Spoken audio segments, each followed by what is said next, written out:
Hello, welcome to market discussion of the day. Today, May 6, 2025, Tuesday ആണ്. So നമുക്ക് market ഡിസ്കഷനിലോട്ട് പോകുന്നതിന് മുന്നേ ആയിട്ട് നമ്മളുടെ പുതിയൊരു ബാച്ച് ക്രാഷ് കോഴ്സ് ഇന്ന് സ്റ്റാർട്ട് ചെയ്യും. വൈകുന്നേരം 7:30 മണിക്കും 10:30 മണിക്കുമായിട്ട് രണ്ട് ബാച്ചിലായിരിക്കും നമ്മളുടെ ഈ ഒരു ബാച്ച് സ്റ്റാർട്ട് ചെയ്യുന്നത്. രണ്ടും സെയിം കാര്യങ്ങളായിരിക്കും പറഞ്ഞു പോകുന്നത്. അപ്പോൾ 7:30 ജോയിൻ ചെയ്യാൻ പറ്റാത്ത ആൾക്കാർക്ക് 10:30 ജോയിൻ ചെയ്യാം, അങ്ങനെ. അപ്പം അതിൻ്റെ രജിസ്ട്രേഷൻ നടന്നുകൊണ്ടിരിക്കുകയായിരുന്നു.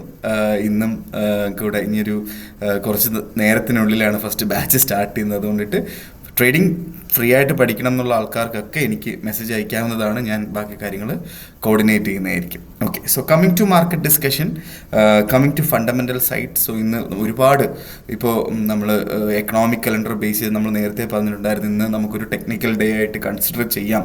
പ്രത്യേകിച്ച് ഭയങ്കരമായ ഒരു എന്താ പറയുക, ഒരു ന്യൂസ് ഒന്നും ഉണ്ടാവത്തില്ല എന്നുള്ളൊരു കാര്യം നമ്മൾ നേരത്തെ പറഞ്ഞിട്ടുണ്ടായിരുന്നു. പക്ഷേ ഒരുപാട് നിങ്ങൾ എന്താ പറയുക, ന്യൂസിൽ കൂടെയൊക്കെ ഒരുപാട് കാര്യങ്ങൾ അറിഞ്ഞിട്ടുണ്ടാവും അല്ലേ, ജിയോ പൊളിറ്റിക്കൽ സിറ്റുവേഷൻ അത്ര ഫേവറബിൾ അല്ല എന്നുള്ളൊരു കാര്യം. അതുകൊണ്ടിട്ട് ഉറപ്പായിട്ടും മാർക്കറ്റിൽ വലിയ വലിയ മൂവ്മെൻറ്റ്സ് നമുക്ക് കാണാനായിട്ട് സാധിക്കുകയും ചെയ്യും.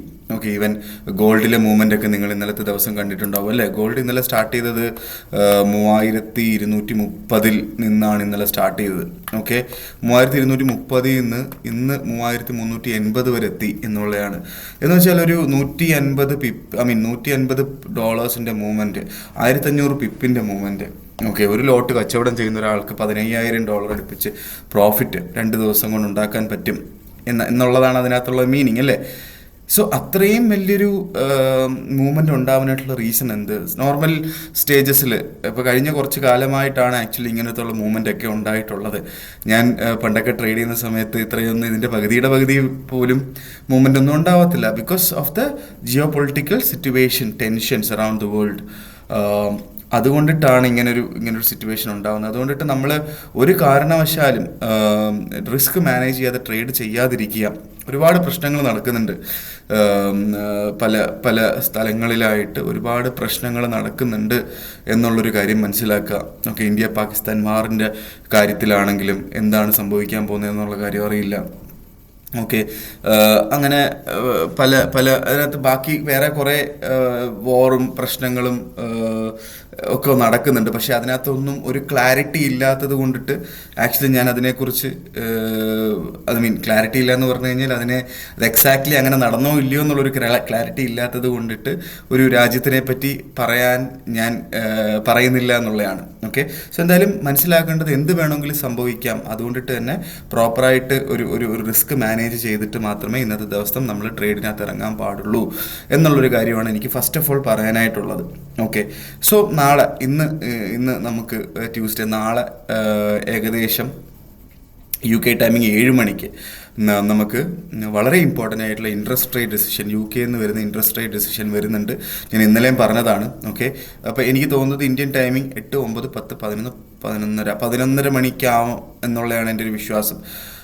പക്ഷേ എന്താ പറയുക, നമ്മുടെ FOMC ഈ പറയുന്ന ഇൻട്രസ്റ്റ് റേറ്റിനെക്കാട്ടിലും ഇമ്പോർട്ടൻ്റ് എന്ന് പറയുന്നത് അത് കഴിഞ്ഞിട്ട് അരമണിക്കൂർ കഴിയുമ്പം ഉണ്ടാവുന്ന FOMC പ്രസ് കോൺഫറൻസ് ആണ്. ഓക്കെ, അതിൻ്റെ ഇമ്പോർട്ടൻസ് ഒരു കാരണവശാലും തള്ളിക്കളയരുത് എന്നുള്ളൊരു കാര്യമാണ്. കാരണം അതിനകത്ത് എന്തൊക്കെയാണ് പറയുന്നത് വെച്ചിട്ട് മാർക്കറ്റ് അങ്ങോട്ടും ഇങ്ങോട്ടും ഒക്കെ ഓടും. ഓക്കെ, സോ ഈ രണ്ട് ന്യൂസും വളരെ ഇമ്പോർട്ടൻ്റ് ആയിട്ട് കൺസിഡർ ചെയ്യാൻ. നാളെ നമുക്ക് ട്രേഡ് ചെയ്തുകൂടാ എന്നല്ല, പക്ഷേ ട്രേഡിൽ കയറിയിട്ട് സ്റ്റക്കായി പോകരുത് എന്നുള്ളതാണ്. ഓക്കെ, എന്താണെങ്കിലും ഈ ന്യൂസിനെ മുന്നേ ആയിട്ട് അവസാനിപ്പിക്കുക എന്നുള്ളതാണ്. അപ്പോൾ അതിന് വേണ്ടിയിട്ട് നമ്മൾ ഇതിന് ഒരു വൈകുന്നേരം ഒരു 7 മണി ഒക്കെ ആകുമ്പോഴത്തേക്കും മാർക്കറ്റിൽ നിന്ന് ഫുള്ളായിട്ട് മാറി നിൽക്കുന്നതായിരിക്കും ഏറ്റവും ബെറ്റർ ആയിട്ടുള്ളത്. ഞാൻ ഇന്ത്യൻ ടൈമാണ് പറയുന്നത്. സോ ഇതാണ് ബേസിക്കലി എനിക്ക് എന്താ പറയുക, നമ്മുടെ ഫണ്ടമെൻ്റൽ സൈഡിൽ നിന്നുള്ള കാര്യം പറയാനായിട്ടുള്ളൂ. ഫസ്റ്റ് ഓഫ് ഓൾ നമ്മൾ JPYയിലോട്ട് വരുമ്പം JPY ഒറ്റയടിക്ക് കഴിഞ്ഞ അവർ ക്യാൻഡിൽ ഒറ്റയടിക്ക് താഴെ പോകുന്നത് നമുക്ക് കാണാം. എന്തുകൊണ്ടാണെന്ന് എനിക്ക് അറിഞ്ഞുകൂടാ. ഓക്കെ, 142.92 റേഞ്ചിൽ ഇപ്പോൾ നിൽക്കുന്നു മാർക്കറ്റ്.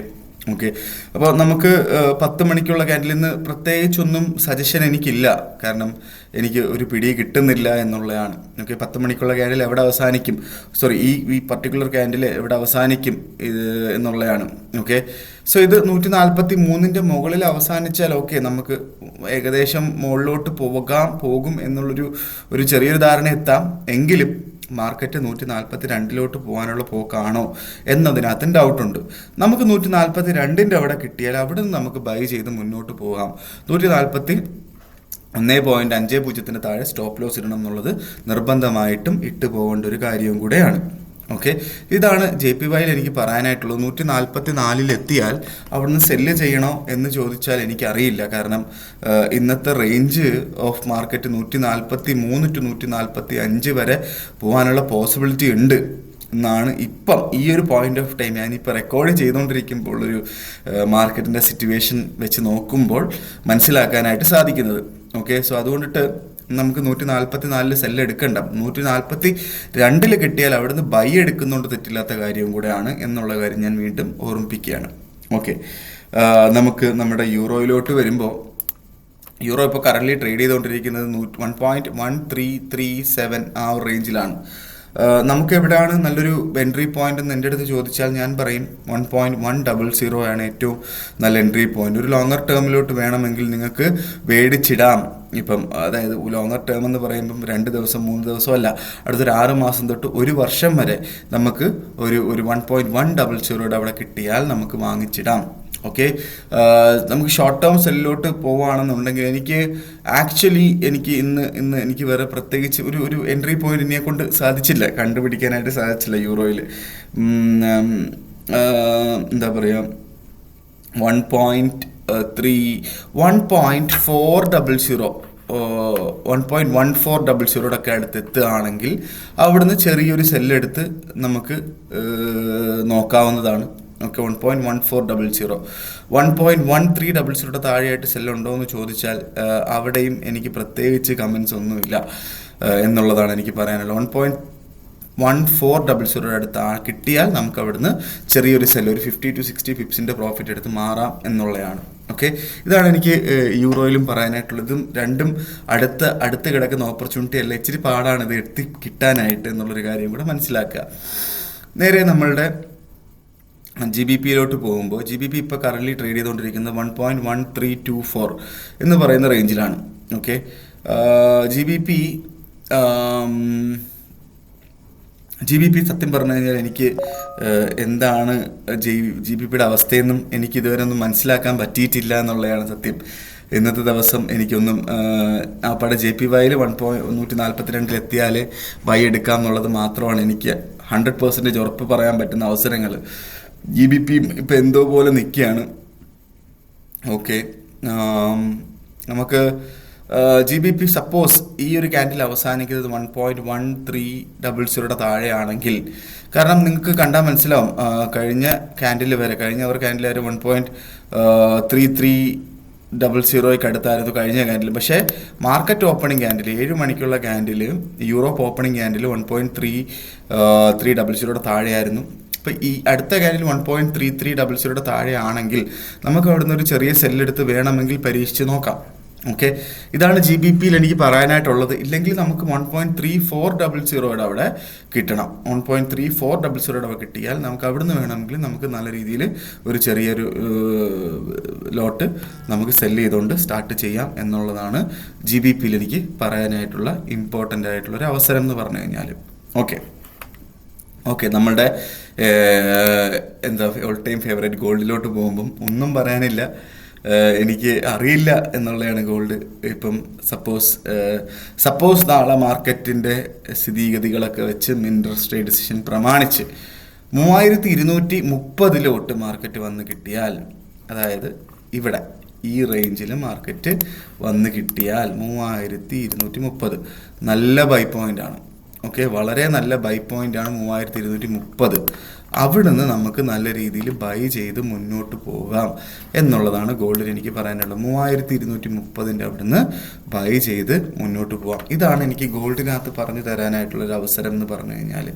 അല്ലാതെ വേറെ അവസരങ്ങളൊക്കെ ഗോൾഡിലുണ്ടോ എന്ന് ചോദിച്ചാൽ സത്യത്തിൽ എനിക്ക് അറിയില്ല എന്ന് എനിക്ക് പറയാനായിട്ടുള്ളൂ. ഓക്കെ, വേറെ ഇവിടുന്നൊക്കെ സെല്ല് ചെയ്യണമെന്ന് ചോദിച്ചാൽ എനിക്കറിയില്ല. സെല്ല് ചെയ്യരുത് എന്നേ പറയുന്നുള്ളൂ. അപ്പം ഇതാണ് ഇന്നത്തെ ദിവസം എനിക്ക് മാർക്കറ്റ് ഡിസ്കഷനിൽ പറയാനായിട്ടുള്ളത്. പ്രത്യേകിച്ച് വലിയ ഓപ്പർച്യൂണിറ്റീസ് ഒന്നും ഇതേവരെ കണ്ടുപിടിക്കാൻ പറ്റിയിട്ടില്ല. ആപ്പാടെ USD JP വാല്യൂ 142 വന്നാൽ ഒരു പ്രോപ്പറായിട്ടുള്ളൊരു ബൈ പോയിന്റ് ഉണ്ട് എന്ന് അല്ലാതെ പ്രോപ്പറായിട്ടുള്ള നല്ലൊരു വേറൊരു അവസരം എനിക്ക് പറഞ്ഞു തരാനായിട്ട് ഇന്ന് ഇല്ല എന്ന് തന്നെ പറയാം. ഓക്കെ, ചില ദിവസങ്ങൾ അങ്ങനെയാണ്, മാർക്കറ്റിൽ നിന്ന് മാറി നിൽക്കുന്ന ദിവസം മാറി നിൽക്കുക, ഇല്ലെങ്കിൽ JP വൈയിൽ മാത്രം ട്രേഡ് ചെയ്യുക എന്നുള്ളതാണ്. 143 അവിടെ നിന്ന് റീട്രേസ് ചെയ്ത് മുകളിലോട്ട് പോയാൽ വീണ്ടും അതിനകത്ത് അവസരം ഇല്ല എന്നുള്ളതാണ്. ഓക്കെ, സോ എല്ലാ ദിവസവും ട്രേഡ് ചെയ്യണം എന്ന് നമുക്ക് നിർബന്ധമൊന്നുമില്ലല്ലോ അല്ലേ. അപ്പോൾ മാറി നിൽക്കുക, എല്ലാ ദിവസവും നമ്മൾ ഓപ്പർച്യൂണിറ്റി എടുക്കുന്നില്ല, ഇന്ന് മാറി നിൽക്കുക എന്നുള്ളതാണ്. ഓക്കെ, ഈ ഓപ്പർച്യൂണിറ്റീസ് കിട്ടിയാൽ മാത്രം, ഞാൻ ഈ പറഞ്ഞ ഓപ്പർച്യൂണിറ്റീസ് കിട്ടിയാൽ മാത്രം ട്രേഡ് എടുക്കുക, ഇല്ലെങ്കിൽ ഇന്നത്തെ ദിവസം മാറി നിൽക്കുക എന്ന് വീണ്ടും ഓർമ്മിപ്പിച്ചുകൊണ്ട് ഞാൻ ഇന്നത്തെ ദിവസം മാർക്കറ്റ് ഡിസ്കഷൻ ഞാൻ കൺക്ലൂഡ് ചെയ്യാണ്. മാർക്കറ്റ് ഡിസ്കഷനായിട്ട് നാളെ കാണുന്നത് വരെ ഗുഡ് ബൈ.